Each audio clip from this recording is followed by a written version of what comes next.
చైత్రమాస శుక్లపక్ష నవమి, అదే శ్రీరామనవమి. విష్ణుమూర్తి అవతారమైన శ్రీరాముడు పునర్వాసు నక్షత్రం కర్కాటక లగ్నంలో మధ్యాహ్నం 12 గంటల వేళ జన్మించాడు. దీన్ని అభిజిత్ ముహూర్తం అంటారు. హిందువుల పండగల్లో శ్రీరామనవమి ముఖ్యమైంది. శ్రీరామనవమి అంటే శ్రీరాముడి జన్మదినమే కాదు, జగత్తుకు ఆదర్శమైన దాంపత్యానికి నిదర్శనమైన సీతారాముల కళ్యాణ మహోత్సవం కూడా. త్రేతాయుగంలో లోక కళ్యాణం కోసం జరిగిన అద్భుత ఘట్టం సీతారాముల కళ్యాణం. ఈ పవిత్రమైన రోజున ఆ జగదభిరాముడు జానకీమాతల కళ్యాణ కథను భక్తితో విన్నా చూసిన విశేషమైన ఫలితం లభిస్తుందని, ముఖ్యంగా వివాహం కాని వారికి అతి శీఘ్రంగా మనసుకు నచ్చిన భాగస్వామితో వివాహం జరుగుతుందని, వివాహమైన వారికి సౌభాగ్యం లభిస్తుందని పెద్దల వాక్కు. భారతీయ సంస్కృతిలో రామాయణం ఒక జీవన వేదం. అందులో సీతారాముల కళ్యాణం అత్యంత మంగళకరమైన ఘట్టం. త్రేతాయుగంలో అధర్మం పెరిగిపోతున్న తరుణంలో దుష్ట శిక్షణ, శిష్ట రక్షణ కోసం శ్రీ మహావిష్ణువు రాముడిగా, మహాలక్ష్మి సీతగా అవతరించారు. వీరిద్దరి కలయిక లోక కళ్యాణానికి నాంది. సీతారాముల వివాహం ఒక ఆదర్శ గృహస్థాశ్రమానికి పునాది వేసింది. అందుకే నేటికి ప్రతి ఏటా చైత్రశుద్ధ నవమి నాడు, అనగా శ్రీరామనవమి నాడు భక్తకోటి ఎంతో భక్తి శ్రద్ధలతో ఈ కళ్యాణాన్ని జరుపుకుంటారు. ఎంతో విశేషమైన ఈ శ్రీరామనవమి పర్వదినాన శ్రీ సీతారాముల కళ్యాణ గాథను సమగ్రంగా తెలుసుకుందాం. అయోధ్యను పాలించే దశరథ మహారాజుకు పుత్రకామేష్టి యాగం వల్ల 4 కుమారులు జన్మిస్తారు. ఒకరోజు మహర్షి విశ్వామిత్రుడు దశరథుని సభకు వచ్చి తాను చెయ్యబోయే యజ్ఞాన్ని మారీచ, సుబాహులని రాక్షసుల నుండి రక్షించటానికి రామ లక్ష్మణులను తన వెంట పంపమని కోరుతాడు. పుత్రవాత్సల్యంతో దశరథుడు మొదట సంకోచించిన వశిష్ఠుని సూచనతో రాముడిని, లక్ష్మణుడిని విశ్వామిత్రునితో పంపిస్తాడు. విశ్వామిత్రుని వెంట వెళ్లిన రామ లక్ష్మణులు దారిలో తాటక అనే రాక్షసుని సంహరిస్తారు. సిద్ధాశ్రమంలో విశ్వామిత్రుని యజ్ఞానికి ఆటంకం కలిగిస్తున్న రాక్షసులను రాముడు తన శర పరంపరతో హతమారుస్తాడు. యాగం విజయవంతంగా పూర్తయిన తర్వాత విశ్వామిత్రుడు రామ లక్ష్మణులను మిథిలా నగరంలో ఉన్న శివధనస్సును చూపుతానని వెంటబెట్టుకుని తీసుకుని వెళ్తాడు. మిథిలా నగరంలో జనక మహారాజు వీరిని స్వాగతించి అతిథి సత్కారాలు చేస్తాడు. విశ్వామిత్ర మహర్షి జనక మహారాజుతో ఇలా అంటాడు: ఓ జనక మహారాజా, నీ వినయ విధేయతలు అత్యంత ప్రశంసనీయములు. వీరు ఇరువురు అయోధ్య చక్రవర్తి దశరథ మహారాజు పుత్రులు. వీరు నీ వద్ద ఉన్న శ్రేష్టమైన ధనస్సును చూడాలని అనుకుంటున్నారు. కాబట్టి నీవు వారికి ఆ ధనస్సును చూపించు. వారు ఆ ధనస్సును చూసి అయోధ్యకు తిరిగి వెళ్ళిపోతారు అని అన్నాడు. అప్పుడు జనకుడు విశ్వామిత్రునితో ఇలా అన్నాడు: ఓ విశ్వామిత్ర మహర్షి, వారికి నా ధనస్సును చూపించే ముందు ఆ ధనస్సు గురించి వివరిస్తాను.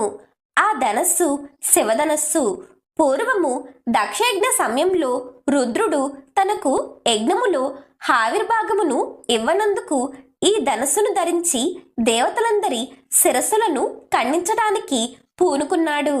అప్పుడు దేవతలందరూ ఈశ్వరుడిని ప్రార్థించారు. ఈశ్వరుడు దేవతలను క్షమించాడు. అప్పుడు తాను ఎత్తిన శివధనస్సును ఎక్కడ ఉంచాలా అని ఆలోచించి పరమశివుడు ఆ ధనస్సును నిమిచక్రవర్తి వంశంలో 6వ వాడైన దేవరాతుని వద్ద ఉంచాడు. ఆ దేవరాతుడు మా పూర్వీకుడు. ఆ ప్రకారంగా ఈ శివధనస్సు మా భవనంలో ఉన్న పూజా మందిరంలో వంశపారపర్యముగా పూజలు అందుకుంటూ ఉంది. తర్వాత నేను ఒకసారి యజ్ఞము చెయ్య సంకల్పించాను. యజ్ఞశాల నిర్మించటానికి భూమిని దున్నుతున్నాను. అప్పుడు నాగేటి చాలులో నాకు ఒక కన్య దొరికింది. ఆమె పేరు సీత. ఆమె అయోనిజ. సీతకు యుక్త వయసు వచ్చినది. ఆమెను వివాహం ఆడటానికి ఎందరో రాజకుమారులు ప్రయత్నించారు. కాని సీతను వివాహం ఆడేవారు అత్యంత పరాక్రమవంతుడై ఉండాలని నేను ఒక నియమం పెట్టాను. సీతను వీరశుల్కగా ప్రకటించాను. అనగా సీతను వివాహం ఆడాలంటే వీరత్వమును శుల్కముగా ఇవ్వాలి. సీతను వివాహం ఆడటానికి మిదులకు వచ్చిన రాజకుమారులకు నేను ఈ ధనస్సును చూపించి దానిని ఎక్కుపెట్టమన్నాను. వారందరిలో ఏ ఒక్కరూ కూడా ఈ ధనస్సును కనీసం కదల్చలేకపోయారు. అందుకని నేను ఎవ్వరికి సీతను ఇచ్చి వివాహం చెయ్యలేదు. ఓ విశ్వామిత్ర మహర్షి, ఇది ఈ ధనస్సు వృత్తాంతము. నేను శివధనస్సును రామలక్ష్మణులకు చూపిస్తాను. రాముడు ఆ ధనస్సును ఎక్కుపెట్టగలిగితే అన్నమాట ప్రకారము నేను నా కుమార్తె సీతను రాముడికిచ్చి వివాహం జరిపిస్తాను అని అన్నాడు జనకుడు. జనకుడు చెప్పిన మాటలు విన్నాడు విశ్వామిత్రుడు. ఓ జనక మహారాజా, నీవు చెప్పినది అంతా విన్నాను. నీ వద్ద ఉన్న ధనస్సును రామునికి చూపించు అని అన్నాడు. జనకుడు పూజా మందిరంలో పూజలు అందుకుంటున్న ఆ ధనస్సును తీసుకుని రమ్మని సామంతులను ఆజ్ఞాపించాడు. జనకుని ఆజ్ఞానుసారముగా సామంతులు 8 చక్రములు గల ఒక వాహనము మీద అమర్చి ఉన్న ఆ శివధనస్సును తీసుకుని వచ్చారు. 5,000 మంది దృఢాకాయులు ఆ ధనస్సు ఉన్న వాహనమును లాక్కుని వచ్చారు. జనక మహారాజు విశ్వామిత్ర మహర్షి వైపు చూసి ఇలా అన్నాడు. ఓ విశ్వామిత్ర మహర్షి, ఈ ధనస్సు మాకు వంశపారపర్యముగా వచ్చింది. దీనిని ఎంతో మంది రాజులు రాజకుమారులు ఎక్కుబెట్టబోయి విఫలమయ్యారు. రాజులే కాదు, దేవతలు, గంధర్వులు, అసురులు కూడా దీనిని ఎక్కుబెట్టలేకపోయారు. కాబట్టి ఈ ధనస్సును ఎత్తుటకు గాని ఎక్కుబెట్టుటకు గాని మానవ మాత్రులకు సాధ్యము కాదు కదా. ఓ విశ్వామిత్ర మహర్షి, దీనిని రామ లక్ష్మణులకు చూపుము అని అన్నాడు జనకుడు. విశ్వామిత్రుడు రాముని వంక చూశాడు. రామ, ఈ ధనస్సును చూడు అన్నాడు. విశ్వామిత్రుని మాటలు విన్న శ్రీరాముడు, అలాగే మహాత్మా, తమరు చెప్పినట్లు నేను ఆ ధనస్సు ఉన్న పేటికను తెరిచి ఆ ధనస్సును చూస్తాను, తాకుతాను. ఆ ధనస్సును ఎత్తటానికి నాకు శక్తి ఉంటే దానిని ఎక్కుపెట్టడానికి ప్రయత్నిస్తాను అని అన్నాడు. అంగీకార సూచకంగా విశ్వామిత్రుడు తల ఊపాడు. రాముడు ఆ ధనస్సును అవలీలగా ఎత్తి పట్టుకున్నాడు. దానిని నిలబెట్టాడు. అందరూ ఆశ్చర్యంగా చూస్తున్నారు. రాముడు ఆ ధనస్సును ఏమాత్రం శ్రమ పడకుండా ఎక్కుబెట్టాడు. ఆ ధనస్సుకు ఉన్న నారిని పట్టుకుని తన చెవిదాకా లాగాడు. ఆ ధనస్సు వంగింది. పెడేల్మని ఉరుములాంటి శబ్దంతో మధ్యకు విరిగిపోయింది. 2 ముక్కలైంది. ఆ ధనస్సు విరిగినప్పుడు పిడుగులు పడ్డట్లు భయంకరమైన శబ్దం వచ్చింది. భూమి కంపించినట్లయింది. ఆ శబ్దానికి అక్కడ ఉన్నవారంతా కిందపడి మూర్ఛపోయారు. ఇదంతా తనకు ముందే తెలుసు అన్నట్లు విశ్వామిత్రుడు చూస్తున్నాడు. జనకుడు పరమానందం చెంది సీతను శౌర్యవంతునికి ఇవ్వాలని అనుకున్నాను. ఇప్పటికీ నా ఆశ నెరవేరింది. ఈ కుర్రవాడు సీతకు అర్హుడు. వీరిద్దరి వివాహ విషయం ఇప్పుడే అయోధ్యకు కబురు చేస్తాను అని విశ్వామిత్రునితో చెప్పాడు. ఇక జనక మహారాజు యొక్క దూతలు 3 రోజులు ప్రయాణం చేసి 4వ రోజు ఉదయానికి అయోధ్య చేరి దశరథ మహారాజుతో శివధనుర్భంగం వృత్తాంతం చెప్పి సీతారాముల వివాహానికి తరలిరమ్మని కోరారు. దశరథుడు ఆ వార్త విని ఎంతగానో సంతోషించి మంత్రులతో సంప్రదించి జనక మహారాజుతో సంబంధం ఉచితమని తెలుసుకున్నాడు. జనకుడు దశరథ మహారాజు ఒక చోట చేరారు. జనకుడి వెంట ఆయన తమ్ముడు కుశధ్వజుడు కూడా ఉన్నాడు. ఇక దశరథ మహారాజు తరపున వశిష్ఠ మహర్షి జనక మహారాజుకి దశరథుడి వంశవాళి అంతా సమగ్రంగా చెప్పాడు. తరువాత జనకుడు తన వంశవాళిని తానే దశరథుడికి చెప్పాడు. రెండు గొప్ప వంశాలు వియ్యం పొందదగినవి. జనక మహారాజుకు సీతకాక ఊర్మిళ అనే కుమార్తె ఉన్నది. ఆయన తమ్ముడు కుశధ్వజునికి మాండవి, శృతకీర్తి అని ఇద్దరు కుమార్తెలున్నారు.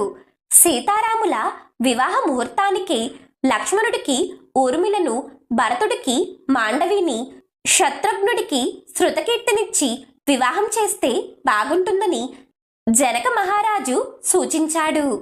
తరువాత దశరథ మహారాజు జనకుణ్ణి చూస్తూ, ఓ జనక మహారాజా, మీరు మీ సోదరుడు కుశధ్వజుడు ఇరువురు సద్గుణ సంపన్నులు, ధర్మపరులు. మీతో బంధుత్వం ఏర్పడడం నాకు ఎంతో ఆనందాన్ని కలిగిస్తుంది. ఇప్పుడు నేను మా నివాసానికి వెళ్తాను. నా కుమారుల చేత వివాహానికి ముందు జరగవలసిన శ్రాద్ధ కర్మలు, దానములు జరిపిస్తాను అని చెప్పి వశిష్ఠుడు విశ్వామిత్రులతో కలిసి దశరథుడు తన నివాసానికి వెళ్ళిపోయాడు. ఆ రోజు సాయంత్రం రామ, లక్ష్మణ, భరత, శత్రుఘ్నులను పిలిచి వేదోక్తంగా శ్రాద్ధ కర్మలు నిర్వహించాడు. మరుసటి రోజు ఉదయం స్నాతక వ్రతం జరిపించాడు. ఒక్కో కుమారుని చేత 1,00,000 గోవులు బ్రాహ్మణులకు దానంగా ఇప్పించాడు. ఇక గోదాన సమయానికి దశరథుడు తన కుమారుల చేత బంగారు తొడుపులు వేసిన కొమ్ములున్న లేగ దూడలతో పాలు ఇస్తున్న పాడి ఆవులను, మొత్తం 4 లక్షల ఆవులను దానం చేయించాడు. వాటితో పాటు మరెన్నో ద్రవ్యములు కూడా పంచాడు. ఇక్కడ ఈ ఘట్టంలో పెండ్లికి ముందు శ్రాద్ధ కర్మలు అంటూ నిర్వహించారు.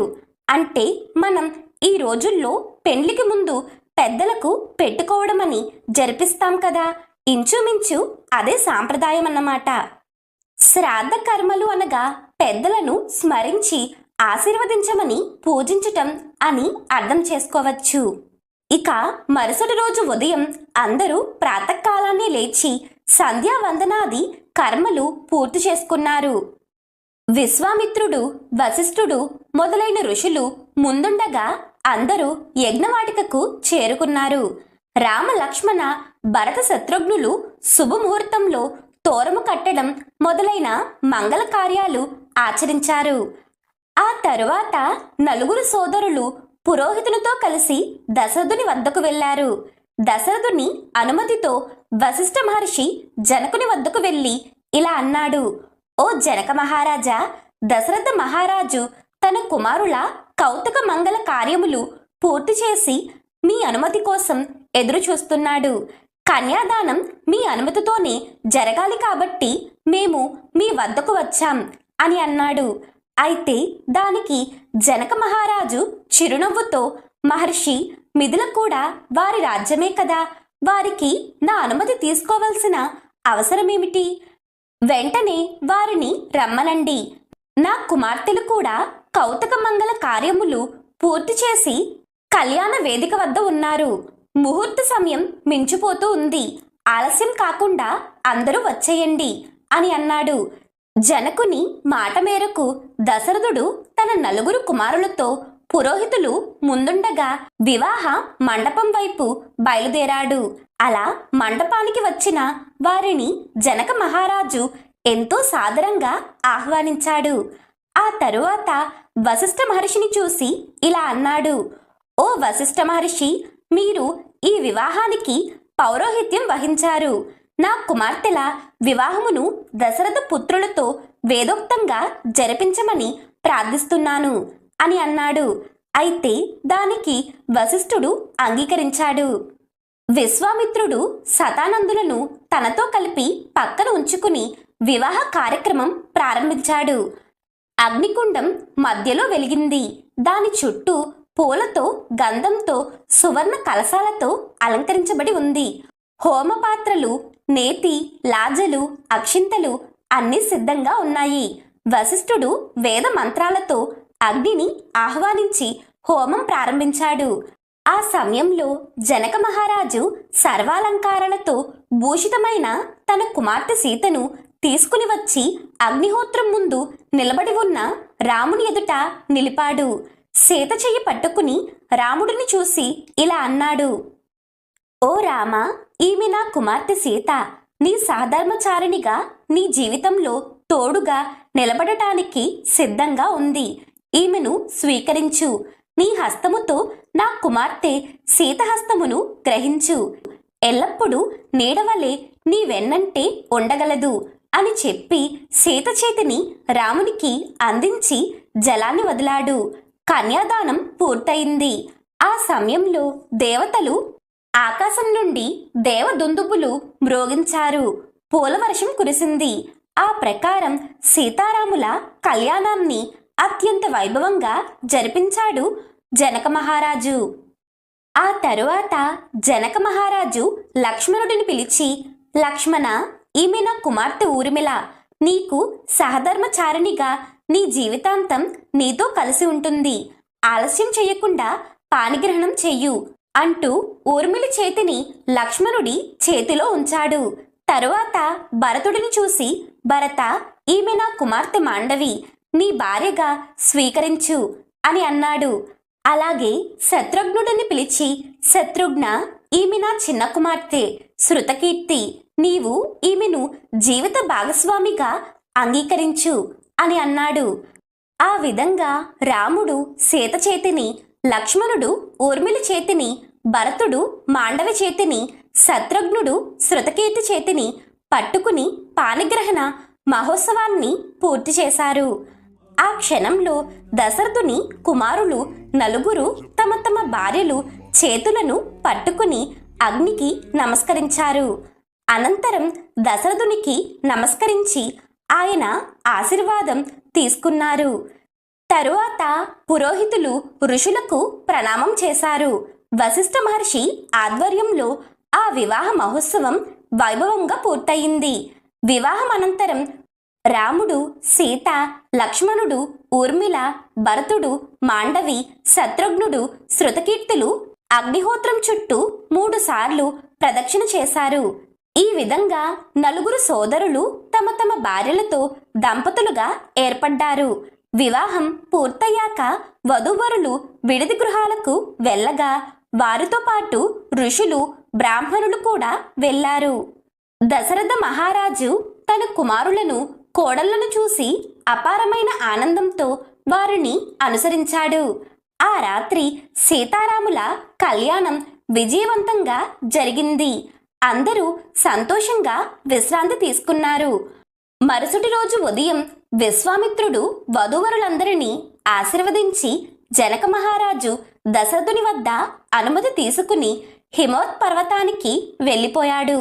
తరువాత దశరథుడు కూడా జనకుని వద్ద అనుమతి తీసుకుని అయోధ్యకు బయలుదేరాడు. ఆ సమయంలో జనక మహారాజు తన కుమార్తెలకు కానుకలుగా అపారమైన ఆస్తి, ఆభరణాలు, 1,00,000 ఆవులు, ఏనుగులు, గుర్రాలు, రథాలు ఇచ్చాడు. దాసి జనములను కూడా తన కుమార్తెల వెంట పంపించాడు. అంతేకాకుండా చతురంగ బలములను రక్షణ కోసం తోడ్పాటుగా పంపి మిథిలా నగర బయట వరకు వచ్చి వారికి వీడ్కోలు పలికాడు. దశరథుడు తన కుమారులు, కోడళ్లతో పాటు అయోధ్య ప్రయాణం మొదలుపెట్టాడు.